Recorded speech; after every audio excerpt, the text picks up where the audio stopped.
Good afternoon, everyone. My name is Tom Miller. I am a local anchor here in Austin, and we're talking about manager effectiveness, which, like they said before, sort of, being a good boss. And just thinking about me personally, I have a great boss at KXAN, and it's the difference of why I'm still there versus not, whereas my wife recently quit her job after getting a new boss 6 months ago. So it really can make a difference. But enough about me. I want to introduce our panel and have each of you identify yourself, your role in your organization, and then talk about what you think makes you an effective manager. So we'll start at the end. Hello, how's everybody doing? Oh, it's afternoon. Do a little bit better. How are you doing?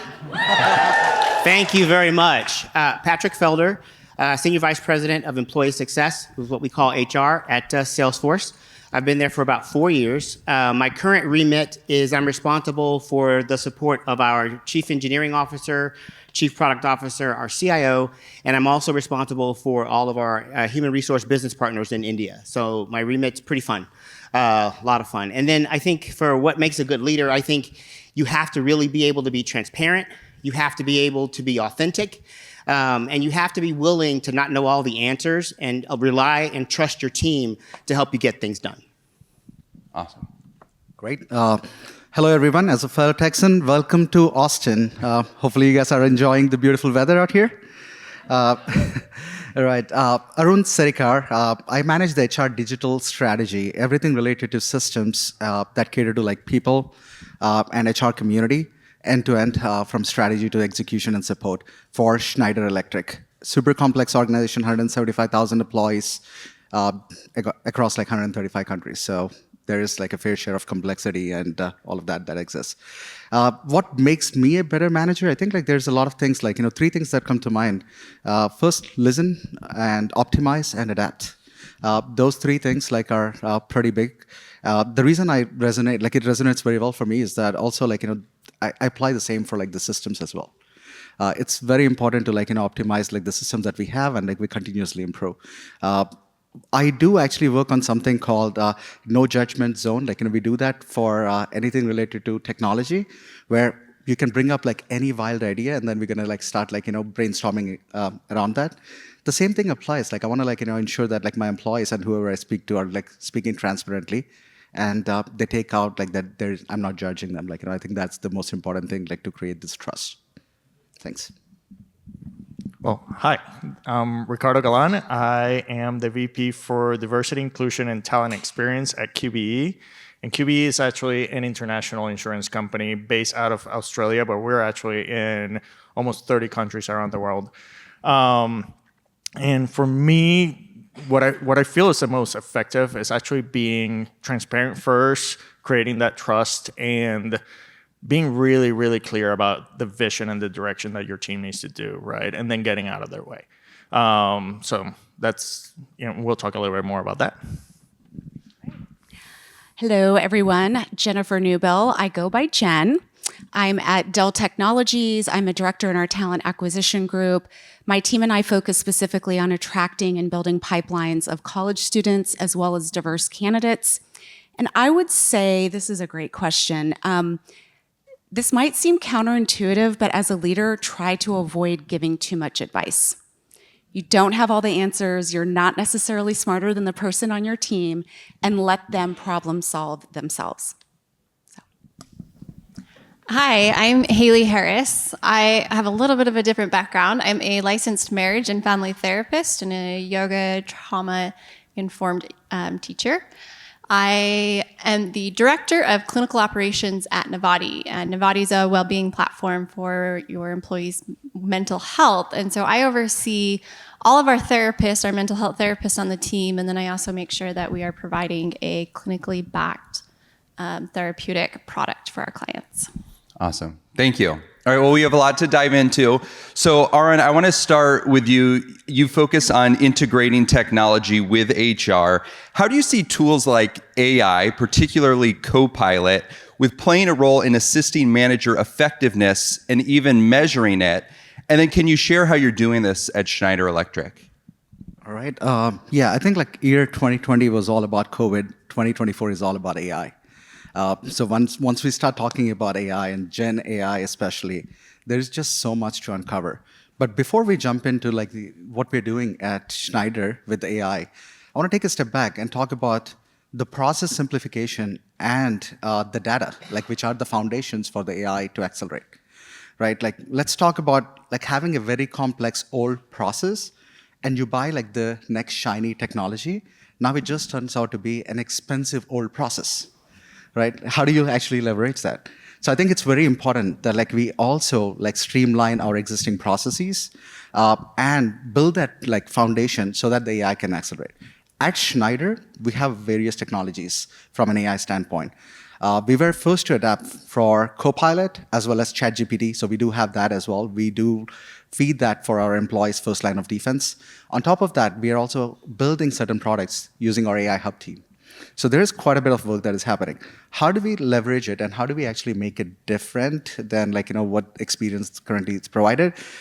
Depends on the region, because there are certain areas like where, for example, like we take Europe, and recently like the EU AI Act that's been put in place, put like some very stringent guardrails around like how can we actually deploy this to our employees.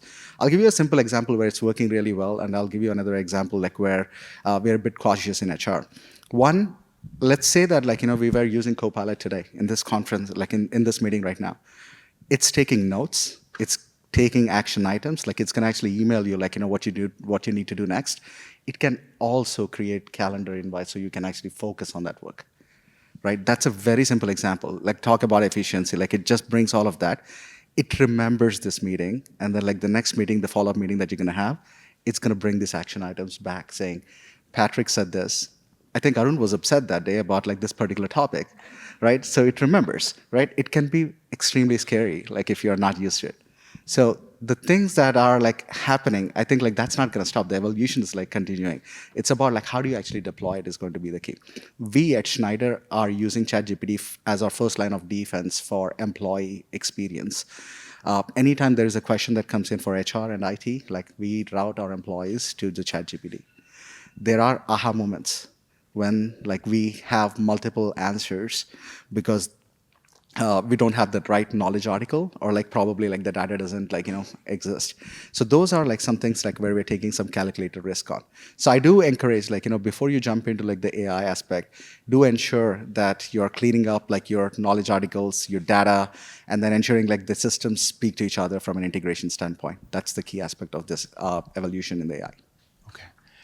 Ricardo, I wanted to ask you that same question with what you're doing, and I should mention if anyone else wants to weigh in, just stick your hand up and we'll get to you.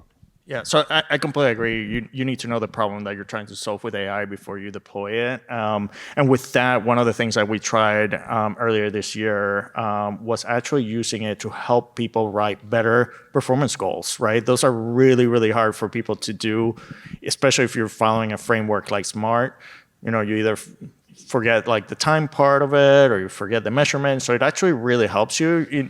The prompt engineer that we engineered for it actually had the ability to say, hey, tell me what your role is and I can give you some suggestions, or give me what you have your goals and I can give you some suggestions on how to make them better. And we're actually kind of looking at additional things that we know the kind of the process of it that we can automate. For example, how do we actually teach people at scale how to have difficult conversations, right? That's another piece that it's, our ER department cannot go to every single leader and teach them how to have a difficult conversation, but AI can actually help you kind of practice, in a safe environment, how to have those conversations, and hopefully you're better prepared in the future. So a lot more opportunities to utilize this type of technology.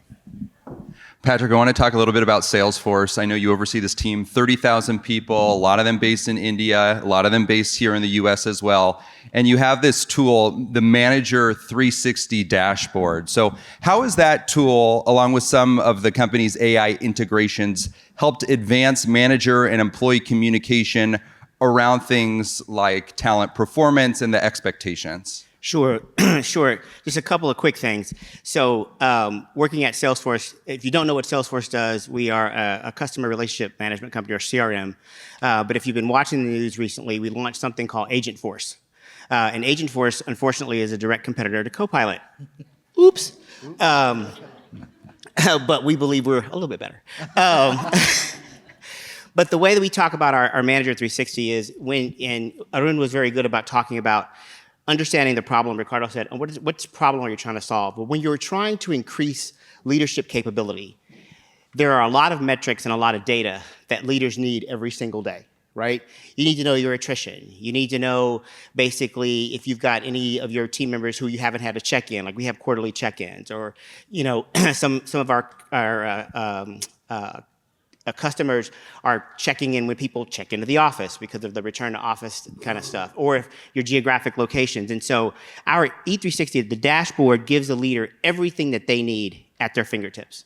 So we're also embedding this in AI with Slack that will bring it to you in the flow of work. And it's also mobile. So I'll give you a quick example. It's now time for all of me to do my check-ins with my team every quarter. We have a quarterly check-in meeting. Well, in Slack, it'll bring me a prompt that will say, hey, Patrick, the check-in for Jim is due. Here's your last check-in you did with Jim. Here are the things you had for him to work on. Would you like me to schedule it? Same kind of thing as Copilot, but it happens in the flow of work. So it'll schedule, it'll do all those things too, but it'll also give me prompts because it also understands Jim's client base. It also knows that Jim has customers and folks that sit with him across the globe and other people that work for him. Hey, do you want to go get feedback? And so it brings all of that power to the leader with that information at their fingertips and allows them basically to have better and stronger conversations. And we're continuing to kind of augment that because we're going to be introducing feedback this year too. So we can automatically go out and get feedback. But the idea is to continue to build better leaders, you have to give them all of the relevant information, make sure they understand all the component pieces of that, and then bring that to them at their fingertips within the flow of work. So you're not having to pop out to do something else. You're not having to go to a session over here. You're actually able to see all these things and summarize those things very quickly for you, along with the augmentation of summarization and suggestions and so forth. And so this is a pretty powerful tool that we're kind of continuing to develop, and it's all built on the data within our own organization. Awesome. Thanks for sharing that. Okay, Jennifer, I know you've been at Dell for a while, and you've been working in this. Sorry about that. And it's also Jen, not Jennifer. So you've worked with a lot of frontline leaders. You mentioned that you're working with emerging talent now. So with that in mind, can you talk a bit about how you spot people with like management potential and then prepare them for growth and leadership? And are there programs and initiatives that you've implemented? Mm-hmm. We have over 16 different programs globally where we bring in students to develop them, but also rotate them within their function so that they learn different aspects of their function. A good example would be the HR rotation program that we were talking about back in the green room. And, there are a set of our values at the company, and overlaying those values are our leadership principles. So an example would be humility or risk-taking or using good judgment. All of those things together really make a great leader. So using those leadership principles, watching and monitoring those individuals through the program, we can start to identify that future talent as they graduate from the program within 2-3 years. They're primed and they're ready to go for their leadership role. Awesome. Did anyone else want to weigh in on just like growing leaders? All I will say is there are a couple of guys in here that attended that program that we had, who are pretty awesome. Right? Hello, what's up? Yeah. You were telling us sort of backstage that you had an intern who is now here, who's obviously grown as a leader. Okay, cool.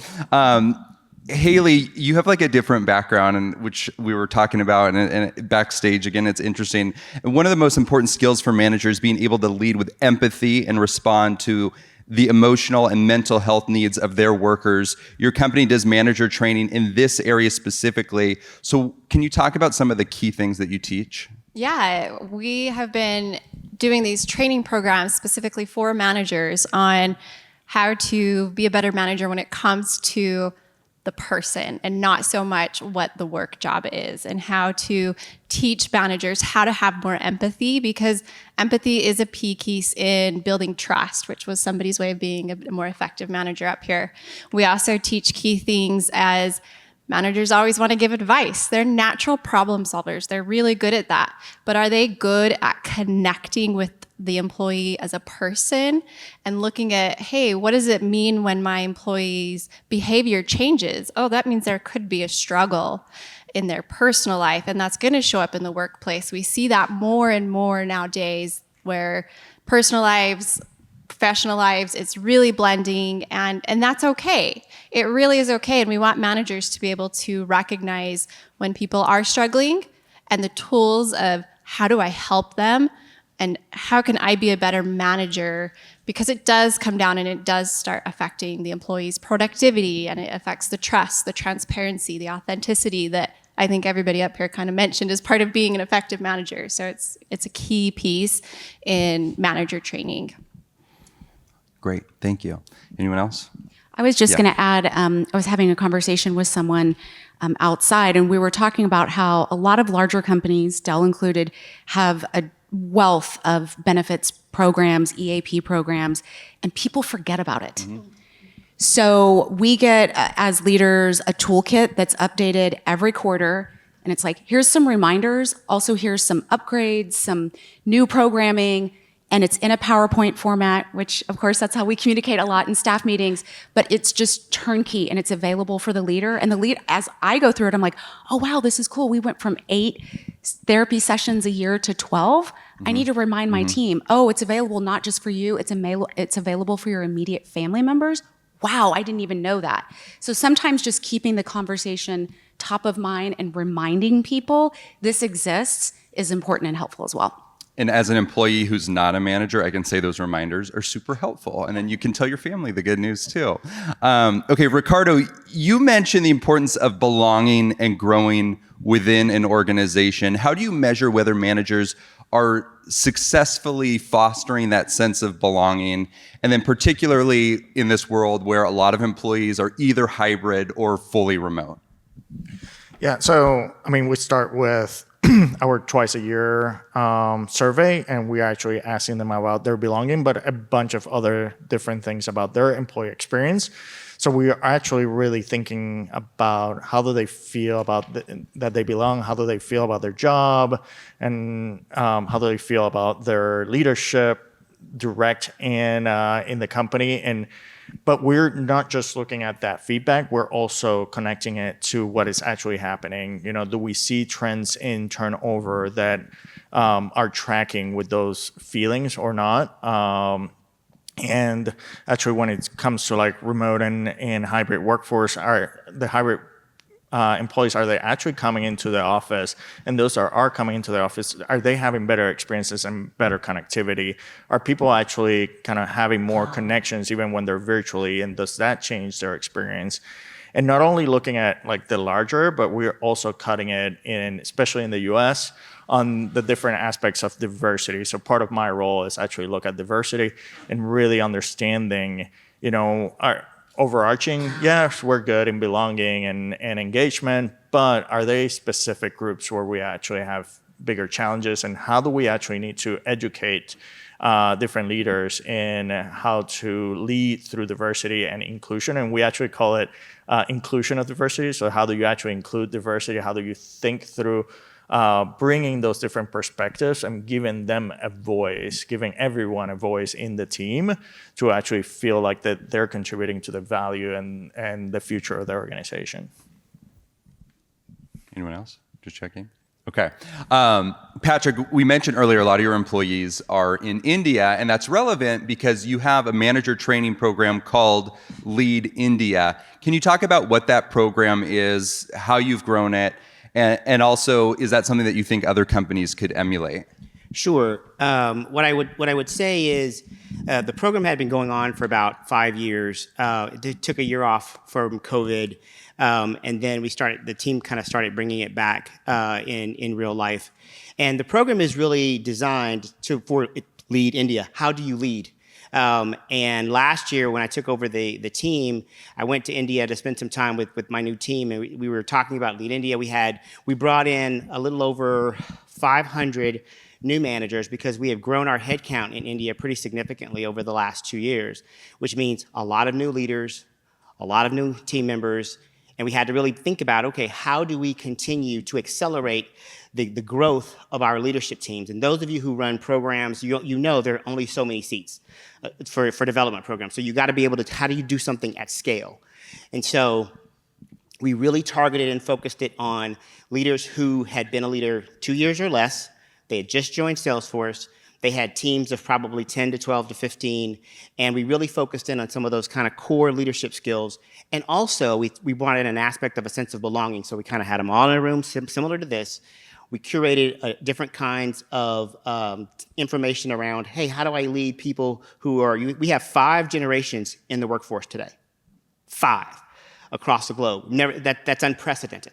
And so how do you think about that in the context of a new leader who may have all 5 generations basically working with them? You're going to have to lead those folks differently. The other aspect of this is you may be leading people from India who sit in Australia or who sit in the US. How do you think about that from a geographic dispersion? Oh, and let's not forget, we're hybrid. So how do you think about that? And so we kind of curated some of those aspects and brought it in for last year for our kind of new leaders. This year, the team wanted to go bigger and better, which freaked me out. They wanted to double the size of Lead India, so we had over 900 leaders. These were kind of mid-level managers and a little bit higher that we brought in, and we curated this around leading through change, leading through context. We also embedded some wellness within the programming. And again, all in a massive ballroom. We brought in luminaries, local luminaries from India for the inspirational piece. We had Dr. Kim Norman from some of the mental health and mental wellness pieces we brought in.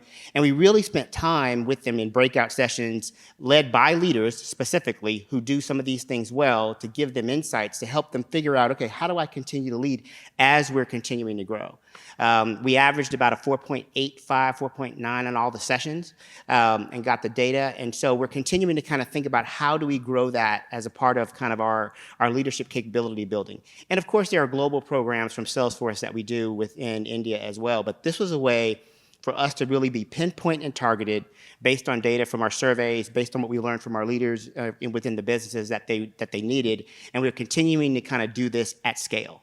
Continuing to do it at scale. So it was a pretty tremendous program, and it was nerve-wracking, I will say that, because again, getting that many people together, keeping them kind of engaged, and also making sure you're providing them and solving the problem that we're trying to touch was really, really important. But the team gets all the credit because they did all the work and did a fantastic job.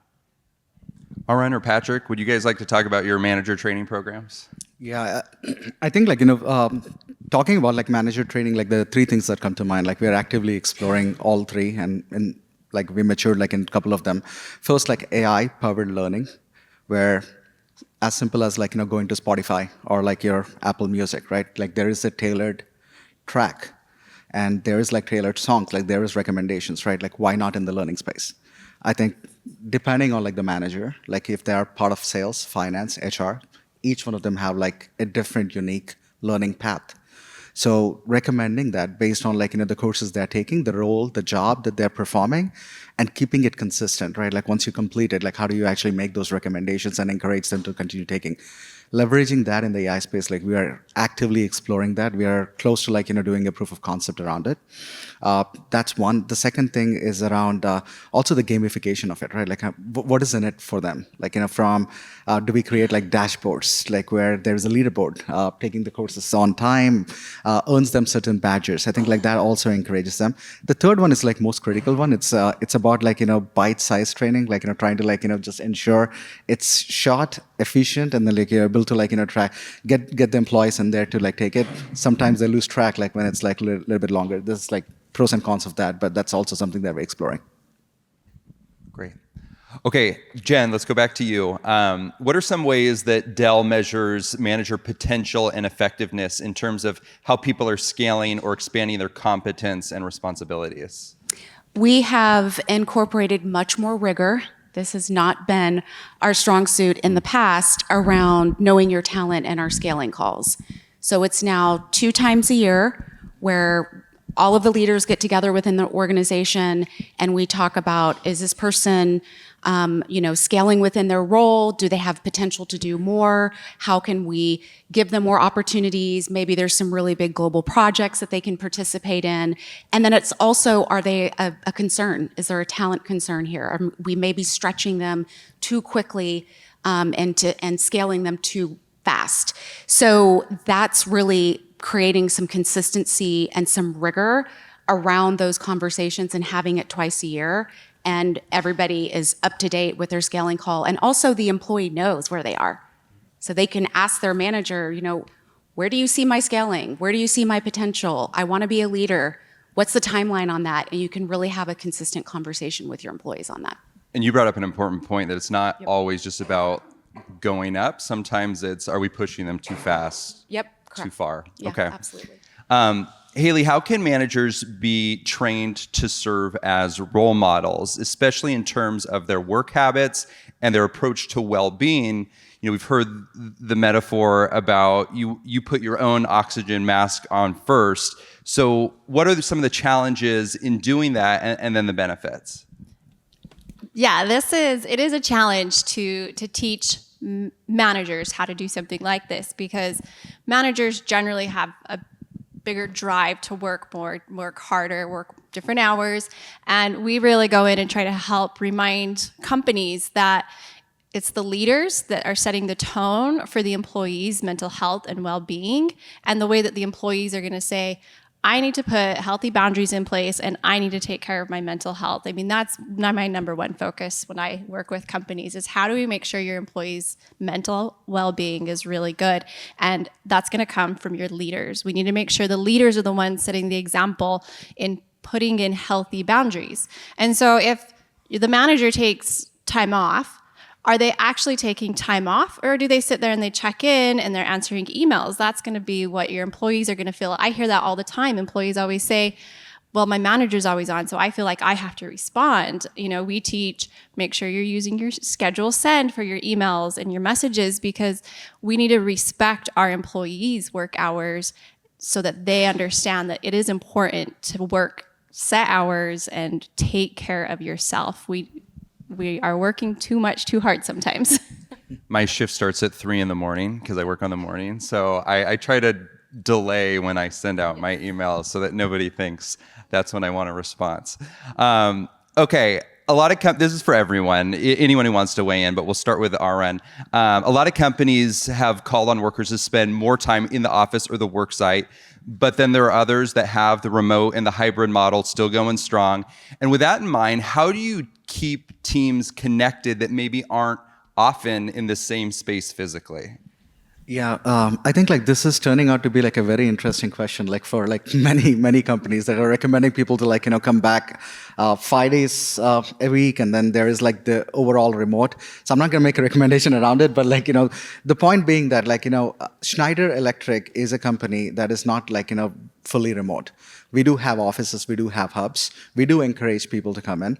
How do we actually make this work? There's two things. One, the technology that we use, ensuring that there is meeting equity for anyone who's participating online. Right, very recently, I was part of a discussion where all of my leadership team and my CHRO was in Dubai, and I was actually presenting from Austin. I struggled quite a bit. Right, everyone is in the room, and they're having sideline conversations, or there's something else. How do I make my voice heard? So I had to step in, set some boundaries around, hey, where do I jump in? Where's the time to have these conversations? And setting that tone from the beginning is going to be very important. You as a presenter and you as a manager, I think both of them have to play that role. The second thing is I do use not Slack but Yammer. So it's sort of Slack, but we do use that open line of communication, which is very important. I post my updates for my team there, and having that communication has brought up more transparent discussions. So consistently, I'm creating regardless of where you are, right? I have a global team. I can be sitting in an office in Dallas, but I'm still using a meeting invite to speak to someone who's not here. So just ensuring that that communication is very open is going to be very critical, and that's what we do at Schneider. Yep. Patrick, you want to weigh in on that too? Yeah, I think the geographic dispersion and the way that we work probably will not dictate 100% office, participation as hard as companies try. I think it's going to be hard to do that, and I think people will vote, and it'll become part of the talent conversation. Because I know when I'm interviewing folks, that's a question that I get from very senior level executives. What is your policy? How are you guys thinking about that? So I think companies really should consider that, because it's going to be a differentiator around talent that you can acquire. I think how I keep my team connected is I typically do videos. If I'm at a conference or I'm at a session where we have something called Dreamforce or we have our sales kickoffs, right after those sessions, I will do a quick video on Slack where I will share with my team what happened during the day. Or if we have an offsite, I will share with my team. And I encourage them, if they're at their own team's offsite, to share what they learned with their colleagues from around the world.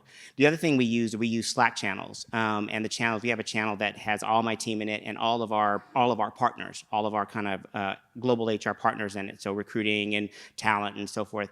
And we use that channel to share specifically things for the masses. And I got some feedback recently from one of my skip levels that, hey, some of those channels don't feel as safe. So we actually kind of skinnied one channel down, and we really curated it for sharing and for best practice sharing among the business partners. And again, I think as a leader, you do have to go out and ask every person when you can on your team for feedback. Are the meetings working? Is the communication working? And then make the adjustments. Because if you ask and someone gives you feedback, you're going to have to, the way you build trust is to follow onto that. And so I think it's really, really important, because that also creates belonging. It also creates a sense of connection and connectivity. And then when I travel, like I'm going to be in India in about 2 weeks, and I've already planned, we're going to bring the whole team together, and we're going to spend some time working together. And I'm bringing a couple of folks from the U.S. there too who haven't been, because I think it's important for that cohesion of the team to get everybody together. Well, we want to end with a lightning round. We have about 6 minutes left. So just a question for everyone, and we'll go from Haley down to Patrick. Here's the question. If you could give one piece of advice to companies looking to improve manager effectiveness right now, what would it be? So you each have about a minute. Go ahead. I would say make sure you're adding a different type of training that I don't think a lot of companies do offer currently, which is the mental and emotional well-being part, and teaching leaders how to connect with humans on a personal level, because as I mentioned, that helps build that trust. And we do offer, there's a lot of trainings out there that are really great for this type of stuff. So I encourage all of you to look at that. Okay. I agree with that 100%. I would also say any trainings around emotional intelligence, really teaching your leaders around deep listening. And again, back to the don't always give advice. Sometimes people don't want to sit and get advice. They want to be heard. And especially the last couple of years, the market's been really challenging. A lot of companies are going through a lot of changes, a lot of transformation. So just sitting and listening, and really, it's a skill you have to practice, because a lot of times, especially in corporate culture, it's just like a volleyball game back and forth. And we're already thinking of what we're going to say while the person is finishing their sentence. And allowing for silence and for pause is a beautiful gift that you can give your employees. Isn't that all of life too? It's not even just corporate culture. I mean, when your spouse is talking to you, sometimes you're like, how am I going to respond to this? Can I say something real quick? Yeah, go ahead. We have the saying, are you listening to reply or are you listening to understand? Okay, awesome. Go ahead. Yeah, I'll say be really clear about how you define being a good manager or an effective manager, because sometimes you say, oh, people are ineffective, but how, right? And what we did at QB is we're very clear about what are the capabilities and what does it mean, and there's 6 capabilities that we define of what it means to be an effective manager, and we provide training to actually achieve those and enable those managers to learn those skills and those capabilities to be effective and to come back to those resources if they need to kind of get a refresher.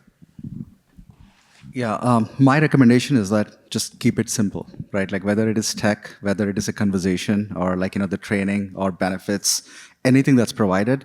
If you need to train someone on how to use a system to like enroll in benefits, I think we should think again. Like, is that what we are trying to like cater for, right? Like no one teaches me how to go to Amazon and shop, or like go to Apple Music and like download something. I think like we should keep it very, very simple from a tech standpoint. And before I hand it off to Patrick, like I don't work for Microsoft. I did mention like a couple of products, so I don't get any commission from them. So Real quick, let me just ask that. Do you think that's an actual problem where people need to be trained on how to enroll for benefits, something as simple as that? Yeah, I think like what Haley did mention, right? Like she did talk about like several products that are out there, and like I think even Jen was talking about the benefits. Even today, like I don't know like all the benefits that I have, right? And if you don't have a robust search on how to get there, you're just complicating things. Like you're just providing more benefits that I'm not gonna like really utilize. Y'all must have more benefits than Just I keep do. it simple. So. Yeah. Okay, go ahead. It is extremely complex. Plus one. So what everyone said, I love what Ricardo said around the values and the really kind of letting people know what you value in your leaders and leadership. I think that is fantastic. I also think when you're thinking about leadership capability, you should definitely challenge your leaders to hire better than themselves, because we have to replace ourselves. But we cannot replace ourselves with ourselves. Therefore, you must be an open person to find someone who is different than you, who thinks differently from you, who gets things done differently from you, and give them license to go get things done. And companies need to really be okay, and leaders need to really be okay with the fact that I've got to hire better than me. And build your teams and hold folks accountable to hiring better people than who they are today. Because those are the people that are going to continue to carry your company forward, and that are also going to bring in the innovative ideas that you're going to need to kind of transform your company. Because no company, I don't care what industry you're in or what you're doing, is going to stay the same. Not today, not tomorrow, not next year. We are in probably one of the greatest transformations of our lifetime right now. And none of us are really going to be ready for it, to be perfectly honest.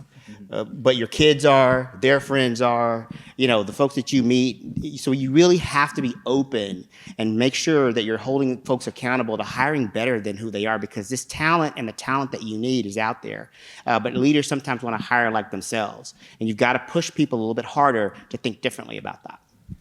I want to double down on that, because I think that diversity perspective is not just people that look different than us, but people that think different than us. And if you are not being challenged by your team or your peers, they're not telling you the full story. And that means there's a problem either in the organization or you as a leader or the other leaders, right? So be challenged. There's so many perspectives out in the workforce and in this labor market and this just in, the whole world right now, that if you don't get challenged and kind of think through how you change your perspective because of that challenge, like you're just going to be left behind.